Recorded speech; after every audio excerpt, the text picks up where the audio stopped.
Pascal Blanchette de Anspecco. Exact. Bonjour.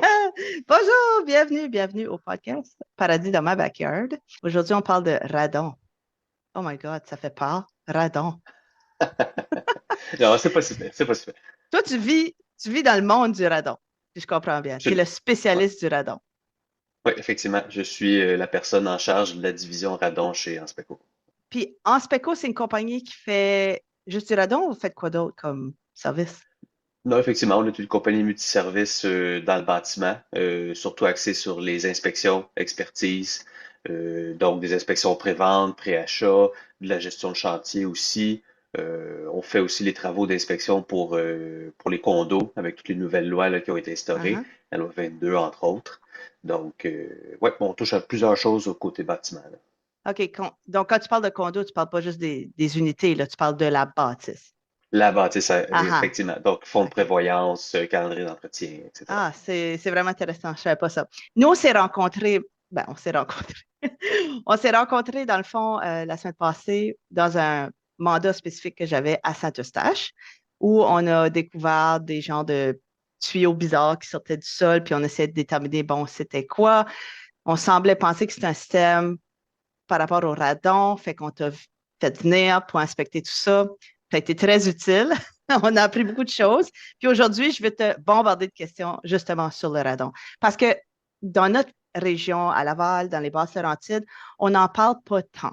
Moi, en tant que courtier, ça fait 8 ans, puis c'était la première fois que j'avais une situation où on avait vraiment un point de question sur le radon sur cette propriété-là. Il y avait eu une rallonge de bâti, des genres de tuyaux bizarres qui avaient été installés. Fait que là, ça m'a fait dire, Chantal, tu devrais en apprendre beaucoup plus sur c'est quoi le radon. Fait que, commençons par la base. On va faire semblant que je sais Mhm. rien, puis je sais quasiment rien, là, fait que c'est parfait. Commence par nous expliquer c'est quoi le radon. Le radon, en fait, c'est un gaz radioactif qui provient du sol. C'est un des produits de la dégradation de l'uranium. Donc, l'uranium est un élément instable. Passé un certain temps, il va se dégrader et passer à un autre élément. Et ensuite de ça, il y a toute une chaîne d'éléments à travers lesquels on va passer avant de tomber sur un élément stable. Le radon se trouve à peu près dans le milieu de cette chaîne-là. Donc, c'est un gaz, comme je disais, qui est radioactif et qui pose un grand problème pour la santé si on est exposé à des trop hautes concentrations à long terme. OK. Donc, ce que j'entends, c'est quelque chose de naturel, dans le fond, qui est dans le sol. Oui, absolument. Donc, ça provient du sol et c'est naturel. Il y en a partout. Donc, la minute qu'on est à l'extérieur, on est exposé à une faible concentration de radon. Il n'y a pas tendance à s'accumuler dans l'air de façon importante. Le problème vient vraiment dans les bâtiments où il y a une chance de s'accumuler à l'intérieur du bâtiment. Et là, on peut, à ce moment-là, être exposé à des concentrations trop élevées. Uh-huh. Euh, est-ce que c'est quelque chose qui est mondial? Le radon, c'est partout sur la Terre? Oui, ben, partout où il OK. y a de l'uranium. Oui, Partout où il y a de l'uranium. Ça sonne oui, tellement comme, là, comme laboratoire secret. C'est ça, ouais, ouais. uranium, c'est Ben, pas comme un élément que je connais très bien. Quoique je non, connais ben pas très bien c'est mes pas quelque éléments. chose qu'on est exposé vraiment parce que dû sa nature là, mais c'est un minerai qui est étonnamment commun dans le roc, dans la géologie terrestre. Donc c'est sûr qu'il y a des régions où il y en a plus que d'autres et ben, par malchance, si on veut, le bouclier canadien est assez riche en uranium. D'accord. Fait que quand on parle de région au Québec, où est-ce qu'on envoie des plus fortes concentrations? Il y a quelques régions qui ressortent comme étant là, particulièrement problématiques, certaines qui sont très connues, comme la région de Saint-Hilaire, par exemple, où la problématique de radon est connue depuis longtemps et même qu'il y a des règlements municipaux par rapport à ça. Il y a d'autres régions que je dirais plutôt émergentes là, qu'on voit sortir dans les dernières années. Beaucoup dans l'ouest de l'île de Montréal, même chose pour l'ouest de l'île de Laval. Et ensuite de ça, plus en Estrie, là, dans la région de Sherbrooke, par exemple. OK. Fait que moi, ce qui m'intéresse, ce que tu viens de dire, c'est l'ouest de Laval, parce que c'est exactement là que Ouais. j'œuvre. Aussi, je pense, l'ouest de la rive nord, il y avait des pochettes, si on dit ça, Oui, dans la oui, région d'Oka, peut-être? effectivement, c'est ça. Oka est un exemple classique là, à cause des mines en fait de matériaux qu'il y avait là-bas. Là. Le radon était connu dans la municipalité de Oka, même que c'est un des endroits au Québec où il y a eu les premiers systèmes d'atténuation. Là, on remonte à il y a, mon Dieu, 20, 25 ans, là, si c'est pas 30. Ouais. OK, parfait. Euh, Fait que comment est-ce que le radon rentre dans une maison? Parce que, à ma compréhension, par expérience, on a comme deux types de bâtiments. On a des bâtisses où on a comme une slab de béton, une dalle de béton qui est au sous-sol ou Mhm. au premier plancher si on n'a pas de sous-sol.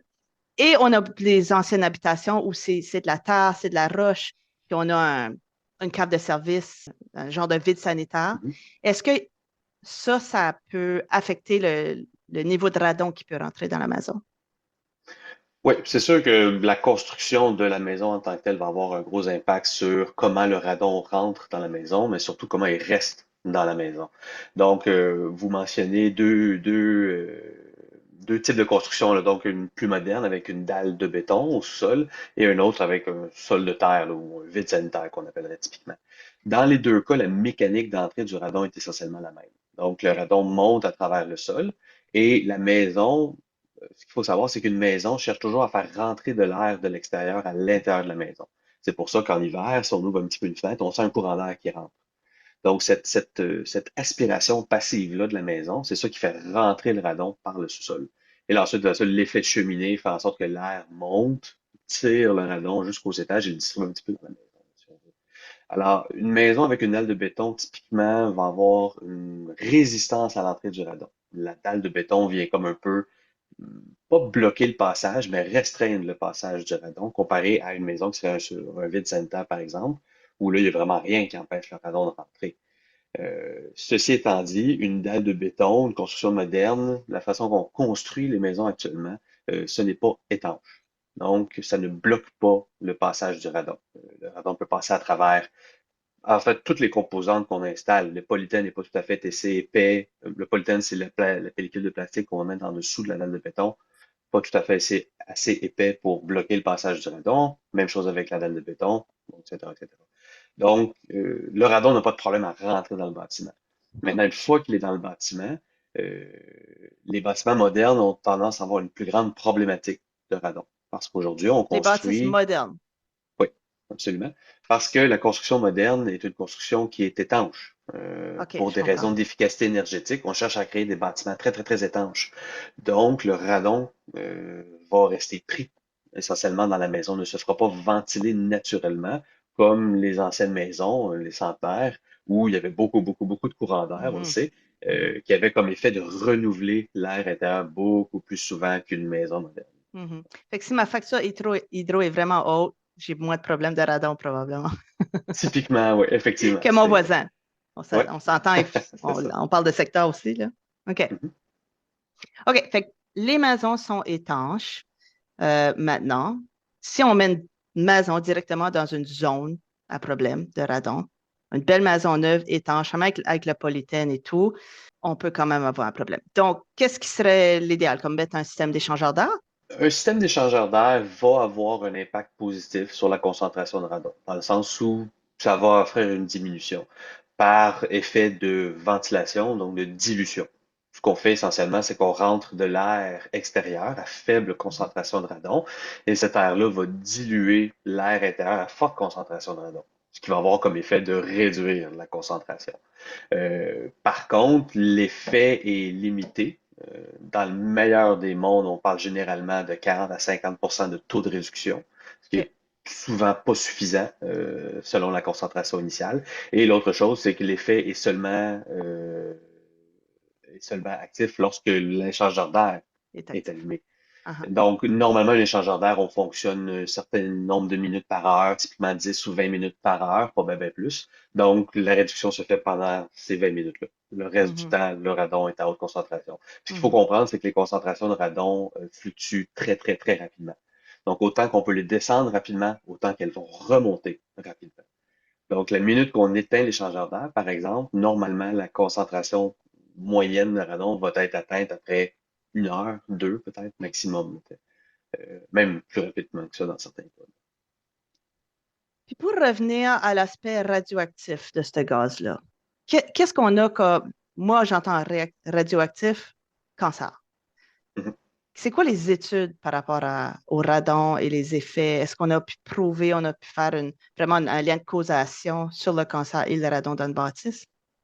Oui, absolument. Donc, vous mentionnez le cancer et c'est effectivement ça le risque pour la santé par rapport au radon. On parle de cancer de poumon spécifiquement. Donc, le meilleur lien qui peut être fait, c'est de vivre dans une maison avec du radon, c'est comme fumer la cigarette. Il y a des corrélations assez directes qui ont été faites par rapport à ça, là. Donc, les études sont claires. Ça fait longtemps que la science a fait le lien de causalité entre le cancer du poumon et le radon. En réalité, c'est au point où le radon est la deuxième cause de cancer du poumon mondialement. Si la cigarette n'existait pas, on aurait le cancer du poumon à cause du radon là, en majorité. Wow. Donc, on pourrait Oui, mener une vie super saine, aller au gym, manger bien, mais si on est dans une maison qui a du radon, c'est comme si on fumait. absolument. Oh my, OK. Fait que c'est important qu'on en parle aujourd'hui Oui, dans le tout fond. à fait, tout à fait. OK. Fait que si, bon, je vis dans une maison, je vis dans un appartement, je vis sur terre, j'ai un risque de radon. Alors, comment est-ce que je m'assure que je ne suis pas un fumeur de radon? Il y a vraiment qu'une seule façon de connaître son exposition moyenne au radon et c'est de faire un test. OK. Un test de radon typique dure 3 mois. Parce qu'en fait, ce qu'il faut savoir, c'est que la concentration de radon à l'intérieur du bâtiment varie énormément. Ben Non oui, si seulement j'ouvre toutes entre mes les... fenêtres tout le temps pendant des mois, il devrait en avoir moins. Donc, il devrait en avoir plus en hiver dans ce cas-là. Normalement, il y en a plus en hiver, effectivement, parce qu'on a tendance à garder le bâtiment plus fermé et aussi parce que l'effet de cheminée à l'intérieur du bâtiment est plus important. On chauffe et on sait l'air chaud a tendance à vouloir monter et On le sait. s'échapper par le toit. OK. Exactement. Donc, cette mécanique-là, là, c'est ça qui fait rentrer beaucoup le C'est radon comme aussi à elle l'intérieur. aspire un peu plus le radon du sol. Absolument, absolument. OK. OK, je comprends. Donc, Donc, il y a des changements de concentration, non seulement à travers les saisons, à cause de l'effet qu'on vient de décrire là, mais aussi de jour en jour et même d'heure en heure. Donc, la concentration varie énormément et ça, dû à plusieurs facteurs, là. Il y en a vraiment beaucoup, donc c'est très difficile de prédire. OK. Alors, Je vais juste arrêter là, parce que sinon je ouais, vais oublier ma OK. question. Si je mets un testeur, je ne sais pas comment tu appelles ça, un Mhm, mécanisme quelconque pour tester le radon, puis en dedans de, si j'en ai beaucoup, par exemple, ou je suis dans là où il y en avait beaucoup cette journée-là, est-ce que je pourrais avoir mon résultat rapidement, puis pas avoir à attendre le 3 mois? Ou c'est vraiment important d'attendre le 3 mois pour avoir comme une moyenne? mhm. Ben, étant donné, comme je disais, les variations de concentration, si on fait un test à trop court terme, parce qu'il est possible d'avoir des appareils qui prennent une mesure après 1 heure, par exemple. Mais là, le problème, c'est qu'on ne sait pas vraiment est-ce qu'on se trouve dans un creux, est-ce qu'on se trouve dans un haut, dans un pic de concentration, euh, ce qui fait en sorte que la valeur mesurée à ce moment-là n'a pas beaucoup de valeur en réalité, parce qu'on ne sait pas où est-ce qu'on se situe dans ces variations-là. Je pourrais vous montrer des Tu graphiques peux me de tutoyer, mesure. hein? Oh mon Dieu. OK, oui. Je pourrais te montrer des graphiques de mesure de radon qui sont prises à chaque heure dans un bâtiment. On verrait, là, ça monte et ça descend, là, c'est une montagne russe. À ce moment-là, ce qui arrive, c'est qu'une mesure à très, très, très court terme nous donne qu'un petit snapshot et dépendamment de où est-ce qu'on se trouvait dans cette montagne russe-là de concentration, ça peut nous donner un faux résultat. On peut penser qu'on n'a pas de problématique quand en réalité, sur la moyenne à long terme, on en aurait eu. Mais si on a une forte concentration tout de suite, on a une indication qu'on a un problème, non? Pas nécessairement. Encore là, il peut y avoir des pics assez élevés qui sont dus à des conditions spécifiques qui arrivent plutôt rarement en réalité dans l'année, ce qui font en sorte que si on regarde encore une fois à long terme, la moyenne serait en réalité plutôt basse. Ah, OK. Fait qu'on pourrait avoir comme très bas toute l'année, puis là, une journée bizarre où ce qu'on a un pic. Ouais, ouais, absolument. OK. OK. Ça, c'est vraiment intéressant. J'apprends tellement de choses aujourd'hui. Je suis vraiment excitée. OK. Fait on a parlé des régions. On a parlé que le radon, c'était comme fumer, ce qui me dépasse. Dans ce cas-là, est-ce que tout le monde devrait tester sa maison pour du radon, peu importe où ce qu'on vit? Absolument, absolument. Je crois que tout le monde mériterait de faire un test de radon à domicile pour connaître leur concentration moyenne parce que on a parlé tout à l'heure de zones particulièrement à risque où Mhm. les probabilités d'avoir une forte concentration de radon est plus élevée. Il y a des zones où on est moins à risque, mais il n'existe pas d'endroit où on n'est pas à risque. Donc, même dans les zones où il y a moins de radon, on détecte quand même on trouve quand même des maisons où il y a des moyennes trop élevées. Les pourcentages sont beaucoup plus bas sur les foyers affectés par rapport à la population totale, mais il y en a quand même. Donc, pour ces raisons-là et pour les risques de santé que ça représente, oui, je crois que il y aurait un mérite à ce que tout le monde teste pour le radon là, chez eux. OK. Fait que si tout le monde devrait tester, puis je veux juste revenir à si je suis dans ma maison, il y a probablement des plus fortes concentrations parce que le radon reste comme pogné dans l'enveloppement du bâtiment, tandis que si je vais Exactement. dehors, il est comme dissipé dans tous les autres éléments de l'air qui est Il est dehors. dilué dans l'air, Ou effectivement. il Là. monte. Ben, entre Est-ce qu'il autres, monte il y a une naturellement? convection qui se fait. Non, ben, en fait, le radon est techniquement légèrement plus lourd que l'air. OK, Donc, a tendance à se garder plutôt OK, bas. C'est pour ça qu'à l'intérieur d'une maison, généralement, on va tester au sous-sol parce que c'est là où il va y avoir des plus fortes concentrations.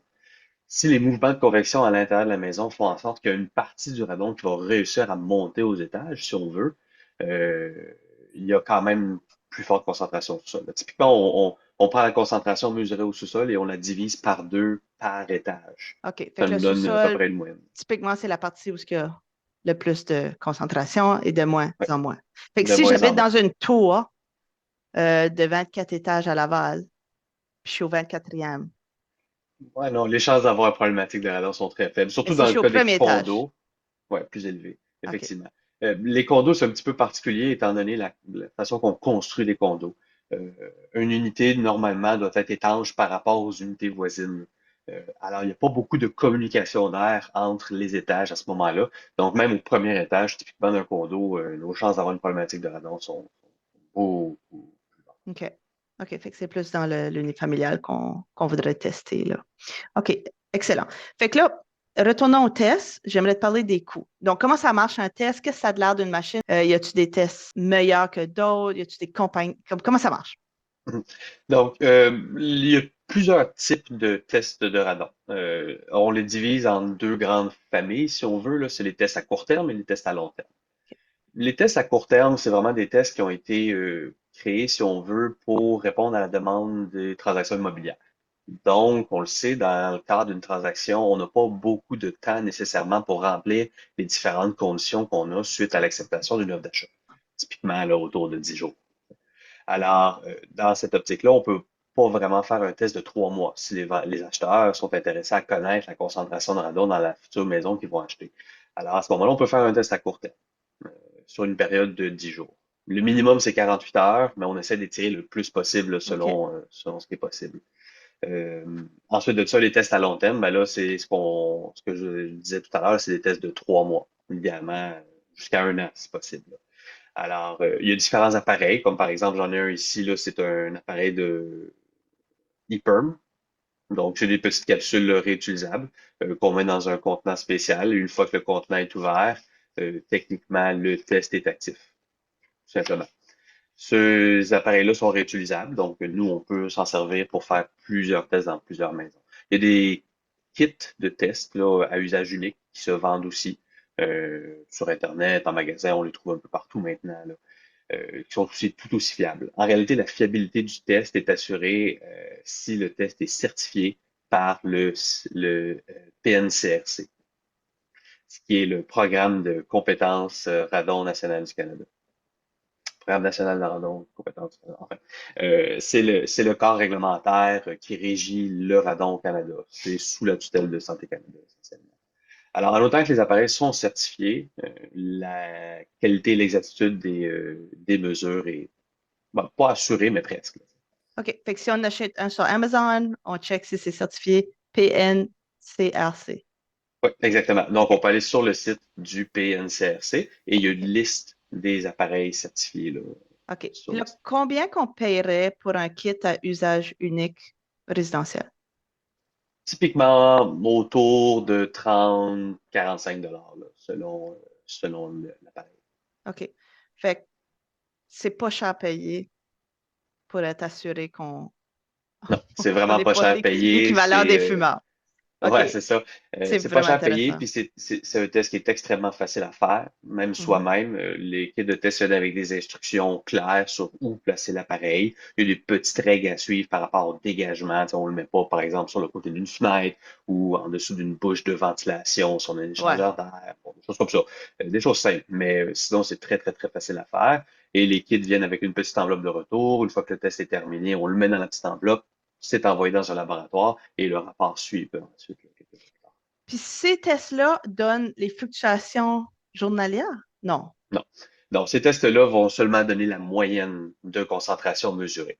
Sur Donc, le on va temps dire, qu'il a été placé. OK, c'est ça, je exactement, comprends. exactement. Pour avoir les graphiques, c'est des appareils électroniques. Il y en a en vente libre. On appelle ça des appareils de mesure en continu. Donc, c'est un petit appareil à ce moment-là électronique qui va donner une mesure en continu. Ça va donner une mesure instantanée, typiquement. Ensuite de ça, une mesure à long terme, généralement sur des mois, des choses comme ça. Certains de ces appareils-là ont des capacités de connectivité avec des téléphones, par exemple, ou ont moyen d'exporter leurs données qui peuvent ensuite être mis dans une feuille Excel là, ou quelque chose comme ça. C'est ça qui m'intéresse. Puis ces kits-là coûteraient combien? Ces appareils-là sont plus dispendieux. Généralement, on parle autour de 300, 350 $ là. 300, 350 $ Parfait. Puis si on aimerait que toi, tu viennes, puis t'installes un kit à la bonne place chez nous, combien ça coûterait? Puis ça serait quelle sorte de Ben, kit? ouais, ben à ce moment-là, on utiliserait le petit appareil que je vous ai montré là, précédemment, l'appareil ePerm réutilisable. Nous, on offre le service, c'est ça, clé en main où on se déplace au domicile, on installe l'appareil à l'endroit approprié. À la fin de la période de test, on vient le récupérer et on en fait l'analyse et on produit le rapport. Donc, ce service-là coûte 150 $ plus Ah, taxe. c'est comme un no-brainer. Ça vaut tellement la peine, je trouve. Mais considérant les risques de santé que ça peut apporter et ben, le peace of mind, la paix d'esprit que ça nous donne, ouais, je pense Ouais, qu'effectivement, définitivement. c'est Parce qu'on un fait bon on investissement. fait tellement de choses pour notre santé, on veut tellement vivre bien, longtemps, éviter le cancer le plus possible, ben, pour la plupart de nous, mais moi, je m'inclus là-dedans. Euh, c'est quelque chose qu'on on pense jamais à ça. Monsieur, Hmm. madame, tout le monde, je pense pas. J'ai pas eu beaucoup de conversations sur le radon en 8 ans de carrière comme courtier immobilier. Est-ce que Non, c'est parce que je vis dans une zone où, non, tu viens de me le dire, l'ouest de Laval, non, c'est plate parce qu'on est un petit peu ben, je veux pas dire en retard, mais disons que le radon au Québec, même au Canada, là, c'est encore assez méconnu. Si on se compare par exemple à nos voisins du Sud, les Américains ont un programme national de radon depuis plus que 50 ans, là. Dans la plupart des États, même un test de radon est obligatoire lors d'une transaction immobilière. Ça n'a pas été hein? fait dans les 2 dernières années. Ouais, effectivement. Alors, sur ce point-là, effectivement, au Canada, on est un petit peu en retard par rapport aux Américains. Et il n'y a pas beaucoup de discussion qui se fait encore par rapport à ça, là. Ça commence. On travaille beaucoup là-dessus. C'est ce qu'on fait ce matin d'ailleurs avec votre podcast. C'est essayer c'est ça, de sensibiliser les gens là, à la problématique. Sensibiliser. Ouais, au lieu de traiter des problèmes, on peut-tu les prévenir, tu sais? Euh, Ben, Puis pour les transactions immobilières, c'est vraiment intéressant que tu dis que nos voisins du Sud, ils ont comme des tests obligatoires parce que nous, on a l'équivalent quand ça vient, par exemple, comme à des puits. Si quelqu'un a un mhm, puits, la banque va exiger un test d'eau mhm. pour faire la transaction, pour faire sûr que l'eau est conforme et potable. J'ai vendu des maisons au cas, il n'y a aucune banque qui m'a demandé Non, il n'y a le radon. personne qui demande. Non. Si dans une transaction immobilière, il y a un test qui est fait, généralement, c'est à la demande des acheteurs qui connaissent déjà le radon, la problématique, et là, ils veulent savoir si leur future maison a cette problématique-là ou pas, pour pouvoir prévoir les correctifs, là, le cas échéant. Donc, Ouais. oui, en ce moment, dans le cas des transactions, c'est vraiment au niveau des acheteurs qui vont demander de faire le test. Il y a maintenant une mention, vous aurez sûrement remarqué dans la déclaration du vendeur depuis quelques années, là, je peux pas dire Je pense que exactement c'est depuis juste combien de un temps. an qu'elle vient de OK. changer. Ouais. Ben, c'est ça, il y a maintenant une question là, par rapport au gaz souterrain, puis là, si on regarde entre parenthèses, il y a la mention radon. Bon, c'est encore assez général parce qu'on met plusieurs autres problématiques dans la même clause, là, mais au moins maintenant, il y a une mention, il y a le mot radon se retrouve dans la déclaration du vendeur. Exact, exact. Wow. D'après toi, est-ce que, puis là, c'est une question, regarde, off the record, personne n'écoute le OK. podcast. Je te lance ça. Penses-tu que toi, pour toi, ça serait un vice caché si un acheteur achète une maison et découvre par la suite qu'il y a des fortes concentrations de radon dans la maison? Un vice Ouais. caché, c'est quand vraiment le vendeur n'est pas au courant. Donc, OK. il n'est pas au courant, il vend le bien en bonne foi, puis là, Hmm. l'acheteur fait un test, réalise qu'il y a des fortes concentrations de radon. J'aimerais te voir s'il y a de la jurisprudence ou s'il va commencer à en avoir Ouais. là-dessus. À ma Peut-être qu'il y en a connaissance, il n'y en déjà. a pas. Ben, peut-être OK. qu'il y en a. S'il y en a, moi, je ne le connais pas. Alors, ça serait intéressant, effectivement, de voir où est-ce que la jurisprudence tomberait par rapport à cette problématique-là Mhm. spécifiquement. Les dernières études qui sont encore très, très, très, même pas une étude, je voudrais dire, là, mais les dernières ouais, études statistiques par rapport à la problématique de radon, qui sont basés sur un nombre de tests qui est relativement petit encore, évalue environ à 30% le nombre de maisons affectées par une forte concentration de radon au Québec. Donc, si ça tombe sous des vis cachés, on peut estimer un gros pourcentage de transactions serait assujetti à ça. Dans le fond, tout le monde aurait une problématique de vis cachés par rapport au radon. Je serais bien curieux de voir. Cancérigène. En tout cas, Ben, c'est sûr ça que va être ça, on le intéressant. Ça va sait. être intéressant Ouais, de c'est voir. ça. C'est sûr que, tu sais, si la problématique est connue, on se doit de le déclarer, parce que, comme vous dites, sinon, c'est de la fraude, là, à ce point-là. Mhm. Mais, tu sais, est-ce qu'on peut rétroactivement, je veux dire, on construisait les maisons, on se préoccupait pas du radon. Fait que si une maison est construite sur un endroit où il y a du radon, sur une source de radon, c'est sûr que la maison va avoir une problématique. Mais pas Mhm. parce qu'elle a été mal construite, nécessairement. Parce qu'au moment, dans ce temps-là, quand on construisait les maisons, on se préoccupait pas de ça. Et même aujourd'hui, en réalité, dans la construction neuve, il y a très, très peu qui est fait pour contrôler le radon. Ouais. On sort du sujet, mais c'est quand même Ouais. intéressant de débattre ça, là, peut-être dans une autre Mhm. conversation. Mais comme j'ai une maison avec la vermiculite, Ouais, dans les années 60, personne pensait que c'était c'est un vrai. problème. C'était un bon matériau de construction, Mhm. c'était abordable, le gouvernement Ouais. donnait des subventions. Aujourd'hui, on a des problèmes d'amiante dans 50% de la vermiculite à peu près, là, je pense. Mhm. C'est cancérigène. Ça cause des gros problèmes avec les ventes. Avec les ventes. Puis Ouais. si, tu sais, ça Ce qui serait est, comme ce qui un est vice caché s'il était caché en arrière Ouais, des murs, tu sais, une place ouais, qu'on n'a ouais, non, pas absolument. Ce qui est d'accès. intéressant en plus, parce que en termes de dangerosité, la vermiculite, là, on parle de la vermiculite dans l'entretoit, par exemple, en termes de dangerosité, en Il comparaison n'y en a avec le pas. radon, il n'y en a Il n'y en pas. a pas. La vermiculite dans l'entretoit n'est pas réellement un danger. Même Santé Non. Canada dit que c'est pas un danger. Alors, Ouais. c'est ça. Ouais. Ben, elle Effectivement, dit ça que va être c'est pas un intéressant de voir danger comment, tant que tu joues pas dedans. Si tant que tu tu joues vas pas dedans. puis tes enfants vont C'est dans ça. l'entretoit jouer dans la vermiculite, oui, Ah, ben là, c'est ça. Ouais. c'est vraiment dangereux. Effectivement, si on envoie nos enfants jouer dans l'entretoit, c'est pas idéal. Ouais. Mais malgré ça, les gens, Mhm, puis j'ai une transaction en ce moment là, c'est un gros problème quand on découvre la mhm. vermiculite. Il faut toujours qu'on la fasse tester. Puis si Oui. elle est, même quand elle est négative, là, je dirais qu'il reste toujours comme un doute dans Oui. l'esprit de l'acheteur. Il veut Ouais, quand même la retirer de toute façon. Il veut plus le mot vermiculite chez lui. Puis quand effectivement. elle est positive, on parle de milliers et milliers et milliers de dollars, Ah oui, parce dépendamment que de c'est la. de la gestion de matière dangereuse, fait qu'effectivement, décontaminer de la vermiculite contaminée, c'est des travaux très, très, très, très dispendieux. Oui, ouais, Mais ça, ouais. c'est un bon exemple d'une problématique qui est vraiment si on veut, ben, pas dicter, mais que les acheteurs apportent. Parce que, comme on disait, normalement, si c'est dans l'entretoit, puis on le brasse pas, ou si elle teste négatif, qu'il n'y a pas d'amiante à l'intérieur, techniquement, c'est pas un problème. Mais parce que les gens, maintenant, le terme vermiculite fait peur, ben, on est obligé de traiter la perception de danger par rapport au danger réel. Exact. Donc, est-ce que tu penses que c'est la même chose qui va se produire avec le radon dans 10 ans, peut-être? Parce que vermiculite, Ben, quand ça a commencé, mhm, personne n'en parlait. Puis là, ça fait comme boule de neige. Avec les années, mhm, ça s'en parle, puis là, les rumeurs. Puis j'ai déjà quelqu'un qui a voulu installer un luminaire, je pense. C'est ça, il a mhm, comme fait un trou pour faire comme un encastré. Puis il y a de la vermiculite qui a tombé. mhm. Puis on paniqué, là. C'était la panique généralisée dans la maison. Il allait Ah ouais. mourir, là. Il y avait de la vermiculite qui les était tombée dessus.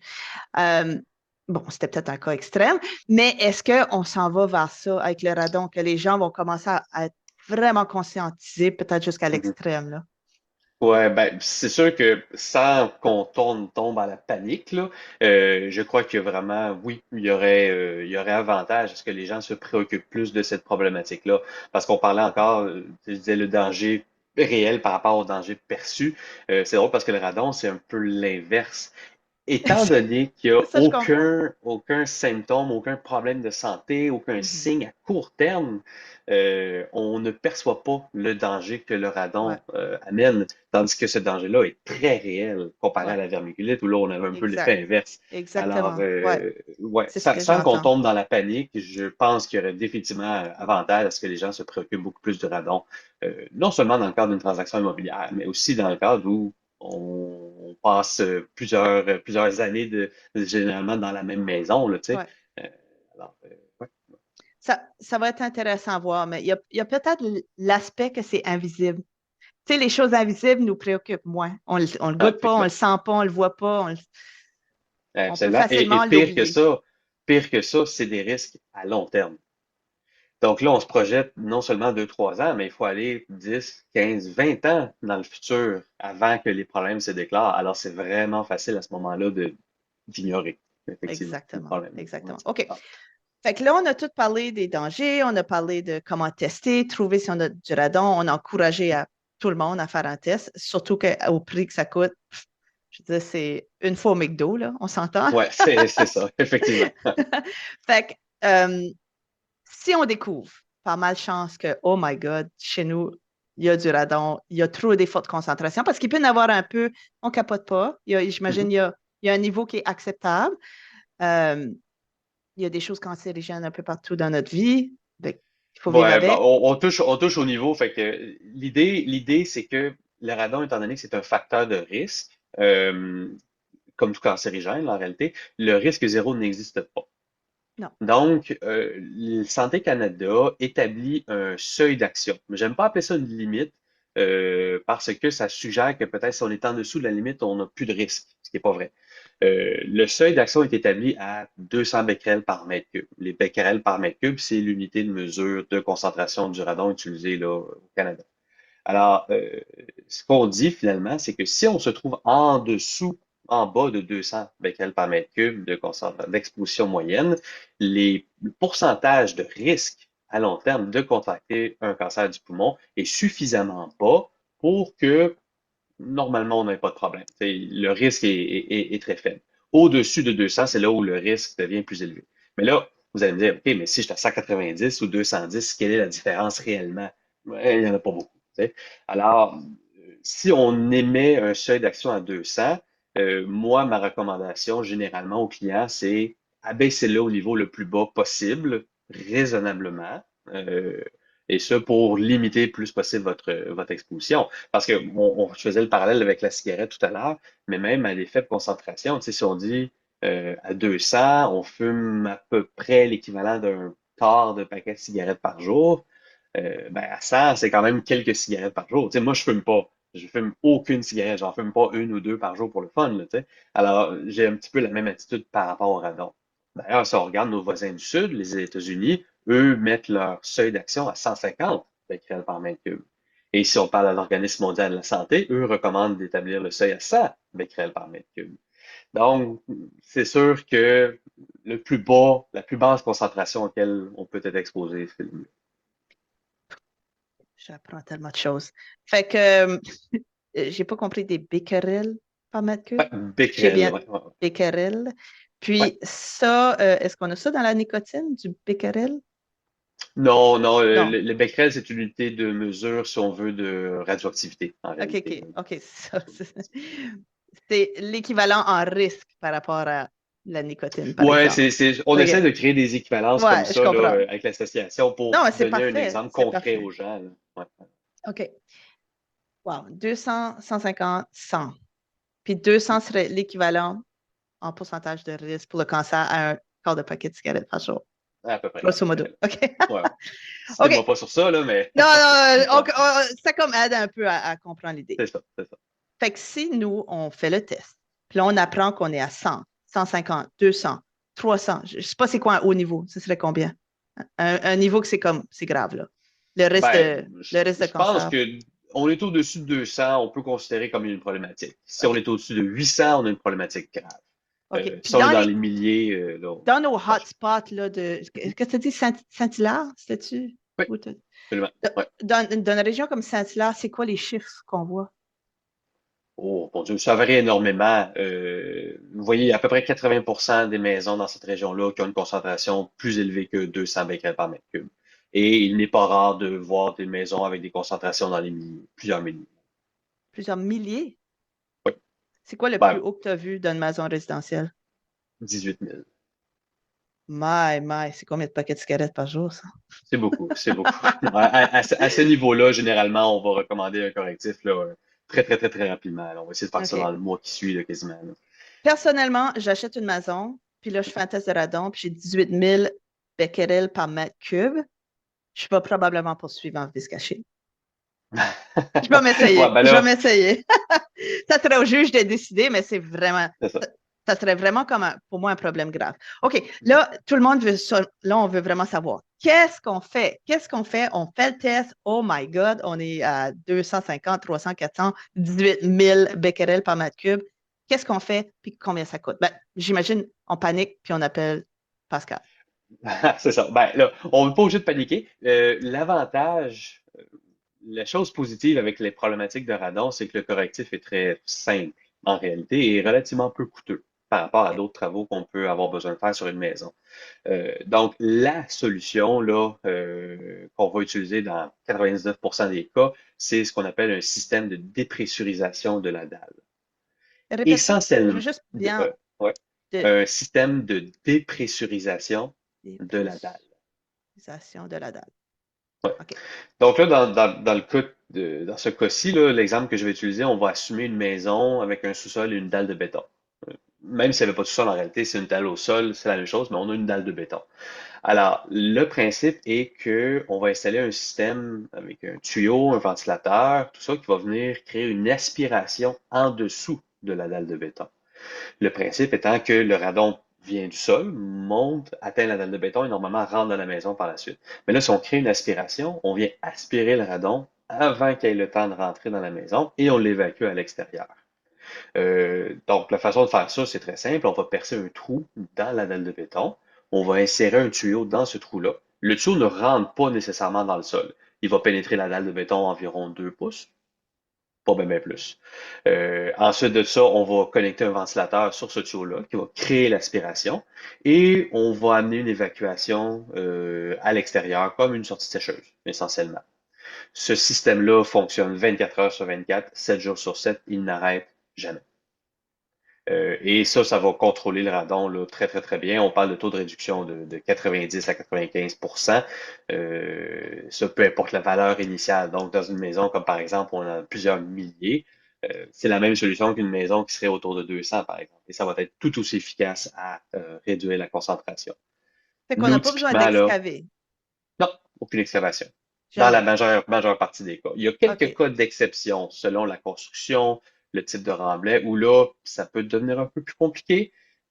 Dans certains cas extrêmes, là, c'est très rare, là, mais dans certains cas extrêmes, on peut avoir besoin de détruire en partie la dalle de béton au sous-sol. Mais là, OK. on est vraiment là Ouais, ailleurs, là. OK. Fait que Euh, normalement, on perce comment, une carotte, quasiment un trou dans ouais, la dalle. On ouais. insère le petit tuyau, une petite machine qui Mhm, aspire, le petit vacuum. mhm, On envoie ça comme mhm. dans la sécheuse. Puis c'est tout. C'est Wow. problème réglé. Ouais, Puis là, absolument. ça Euh, coûte combien? En moyenne, on parle autour de 2 500 $. Ah, OK.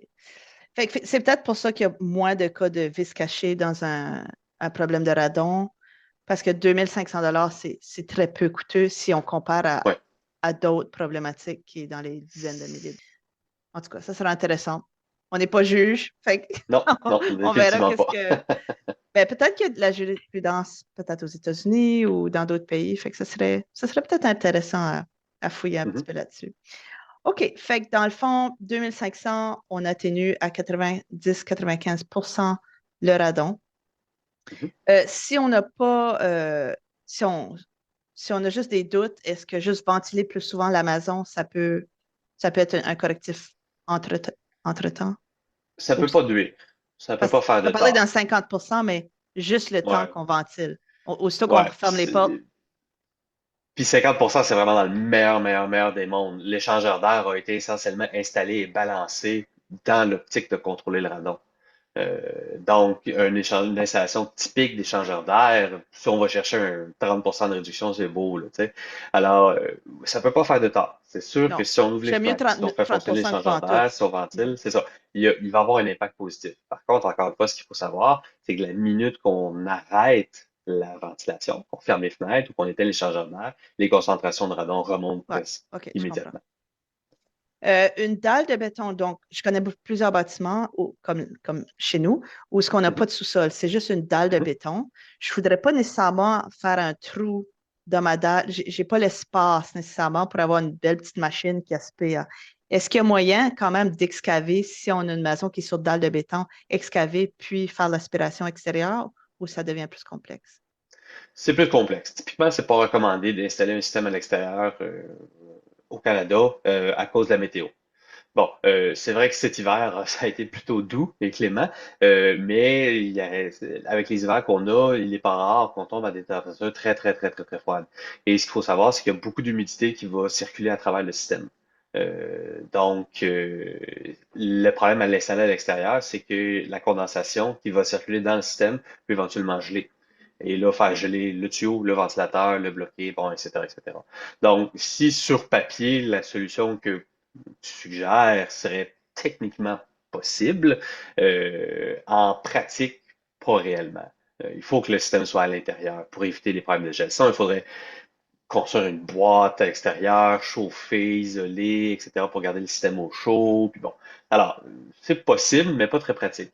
Ce qu'il faut savoir, c'est que le système n'occupe pas un très grand espace. On parle d'une empreinte d'environ un pied par un pied une fois que le système est installé.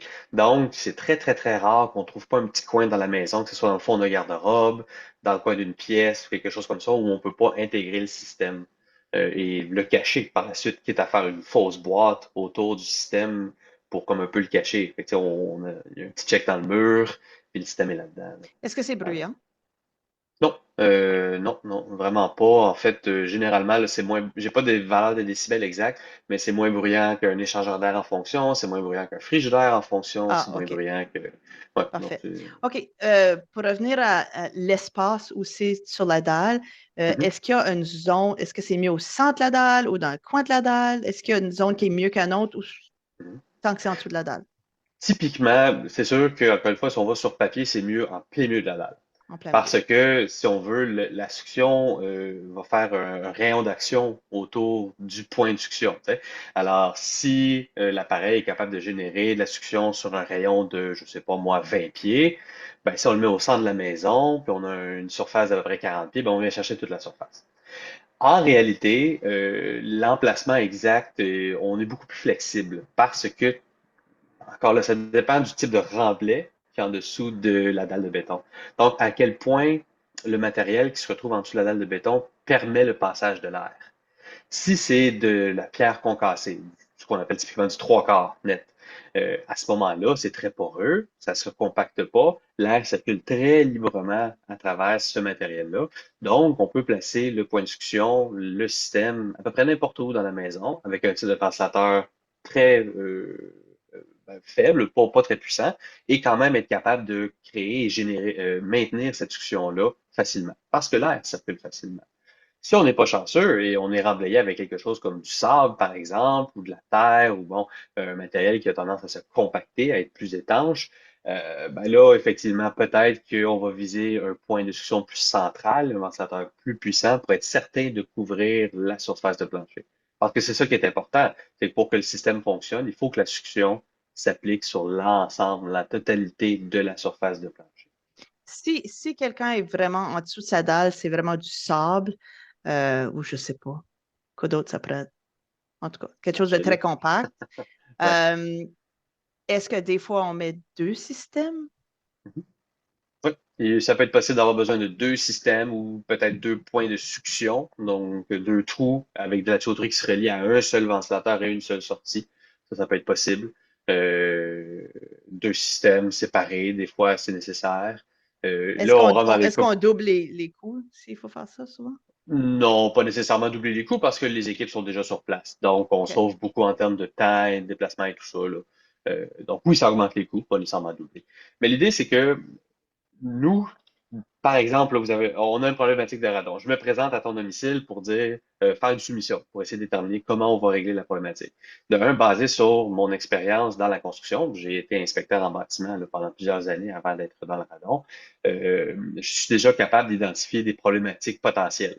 Des murs de soutènement, par exemple, qui pourraient suggérer la présence d'une semelle de fondation qui coupe l'espace en dessous de la dalle de béton en deux, qui pourrait dire, ah, ben, on va peut-être avoir besoin de deux points de succion. Basé sur l'année de construction, l'endroit où se trouve la maison, je peux dire, ben, typiquement dans la région, c'est ce genre de remblai-là qu'on utilisait, ou c'est ce genre de remblai-là. Donc, déjà là, je peux prévoir, comme par exemple, si on parle de Sherbrooke, ben, Sherbrooke, il y a beaucoup de sable comme remblai. C'est très, très, très, très, très commun de trouver Dans du l'ouest de sable. Alors, Laval on peut aussi. L'ouest de ouais, Laval ben c'est aussi. ça, tu sais. dépendamment des matériaux qui étaient à la disposition des constructeurs quand ils ont construit dans une certaine région. Mhm. Donc, on peut quand même venir euh, voir venir, je veux dire, plusieurs problématiques potentielles. Par contre, on ne peut pas tout prédire. Alors, quand on fait une installation, la première étape de l'installation, que ce soit fait la journée de l'installation ou préalablement, parce qu'on peut le faire lors d'une visite préalable, on fait ce qu'on appelle un test de communication. Donc, un test de communication, c'est qu'on vient percer la dalle de béton à l'endroit où on voudrait installer le système. Ensuite de ça, on va percer deux trous à l'opposé, le plus loin possible de l'endroit où on va faire la succion, généralement dans le coin opposé de la maison. On va simuler le fonctionnement du système en créant une aspiration là où on a fait le trou, où on va mettre le système. Et ensuite de ça, on va prendre des mesures de pression dans nos deux petits trous de test. Ce que ça va nous dire, c'est euh, est-ce que l'air circule, c'est ça, suffisamment librement pour qu'un système, une fois installé, soit capable de maintenir cette succion-là sur l'ensemble de la dalle. Et ce test-là va nous permettre de trouver les problèmes potentiels. Est-ce que le remblai est trop compact, l'air ne circule pas? Est-ce qu'il faudrait redéplacer le point de succion? Parce que le test va nous permettre de calculer le rayon d'action que le système aurait selon le ventilateur qu'on utiliserait. Enfin, tout ça pour dire que euh, on va déterminer avec certitude que le système proposé va fonctionner avant de l'installer. Ça, c'est vraiment intéressant parce que j'ai aucune idée dans ton domaine s'il y a des gens qui se prétendent ou qui vendent des systèmes d'atténuation de radon, mais qui ont peut-être pas cette connaissance-là ou qui font ces Mhm, démarches-là. Est-ce que tu mhm. peux m'en parler un peu? Bon, oui, mais il y a pas un problème par rapport à ça proprement dit. Mais il y a effectivement des gens qui font des travaux d'atténuation qui ne sont pas nécessairement formés pour ça. On voit ça beaucoup dans la construction neuve où, hélas, le code ne spécifie pas qu'un spécialiste devrait être utilisé pour faire les installations. On voit des plombiers, par exemple, qui vont installer les systèmes sous dalle. Là, ça sera un autre sujet, là, mais dans la construction neuve. Euh, L'important, si vous avez une problématique de radon, si quelqu'un a une problématique de radon et veut appliquer un correctif, c'est de choisir un professionnel qui est certifié par le PNCRC. Donc, le même site web où on trouvait la liste des appareils de mesure certifiés, on peut aussi trouver une liste des professionnels certifiés. Et la minute que le professionnel est certifié, on peut être en confiance que le système va être bien installé. OK. Ouais, je pense que ça, c'est un bon segue, je ne sais pas comment dire en français, un bon Mhm, pont pour parler de toi et de ta certification. Fait que mhm, là, j'ai entendu que tu étais inspecteur avant en mhm. bâtiment. Donc, tu connais bien le bâtiment, mais tu t'es Oui, spécialisé dans le oui, radon avec cette certification-là. Qu'est-ce que oui. ça implique obtenir cette certification-là? La certification en tant que telle, il y en a deux. Il y a la certification pour la mesure du radon et il y a la certification pour l'atténuation du radon. Et en fait, il y a trois certifications parce que maintenant, il y a une certification aussi pour la construction neuve. Moi, je détiens les trois. Donc, c'est un cours. Mon exemple à moi n'est pas tout à fait typique parce que quand j'ai passé à travers le processus de certification, les cours au Canada n'étaient pas vraiment disponibles encore. On était au tout début du programme canadien de compétences de radon. Donc, moi, j'ai été formé aux États-Unis, à l'université Rutgers, en réalité. Donc, c'était un cours de 2 semaines sur le radon. Alors, à ce moment-là, j'ai été certifié pour la mesure et l'atténuation de radon.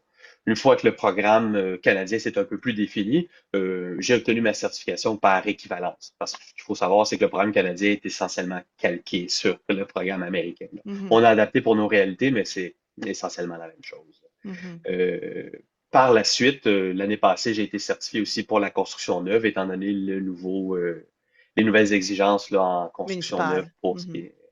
Non, c'est dans le code de construction. Ah, c'est un- La dernière version de code de construction au Québec maintenant inclut un article par rapport à une installation de radon qui doit être faite sous terre en prévision d'installer un système actif. C'est essentiellement passer des tuyaux dans le remblai avant de couler la dalle de béton avec une colonne verticale qui sort dans la salle mécanique, par exemple, avec un bouchon dessus.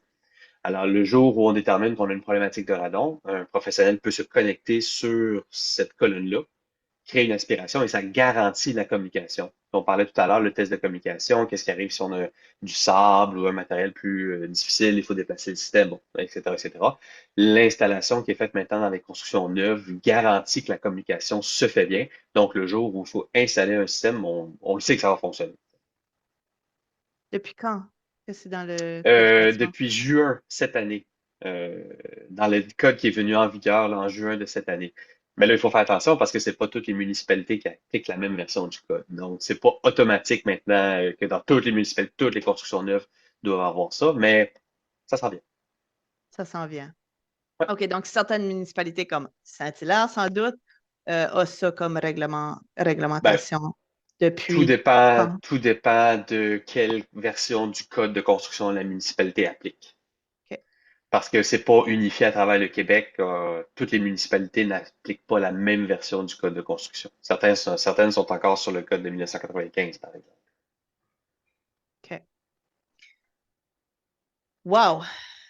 J'ai tellement de notes, là. Ça a l'air du gros barbeau, mon affaire. Ouais, Mais ça fait beaucoup. Il y a eu beaucoup de matière, oui, effectivement. j'ai appris beaucoup. Tu sais, on s'était parlé un petit peu avant, puis là, j'étais comme, bon, on va couvrir ça, mais là, on a couvert plein d'autres choses. On a couvert combien ça coûte, qu'est-ce que ça fait, ton expérience, ta spécialité. Y a-tu des paroles de conclusion, un message que tu aimerais envoyer aux gens pour conclure? Euh, tester, tester chez vous. Vraiment, là, le test de radon est la première étape et peut-être la dernière étape aussi, là. L'important, c'est de savoir à quoi on s'expose. Surtout, tu sais, maintenant, depuis la pandémie, les gens, on travaille beaucoup plus de la maison. Souvent, les bureaux sont aménagés au sous-sol. Quand nos enfants vieillissent un peu, on envoie dans les chambres au sous-sol.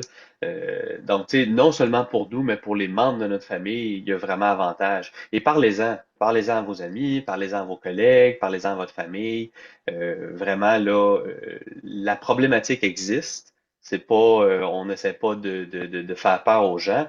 Le risque est là. Et comme on a vu, le correctif, si jamais on a une problématique, est relativement simple et relativement peu coûteux à appliquer.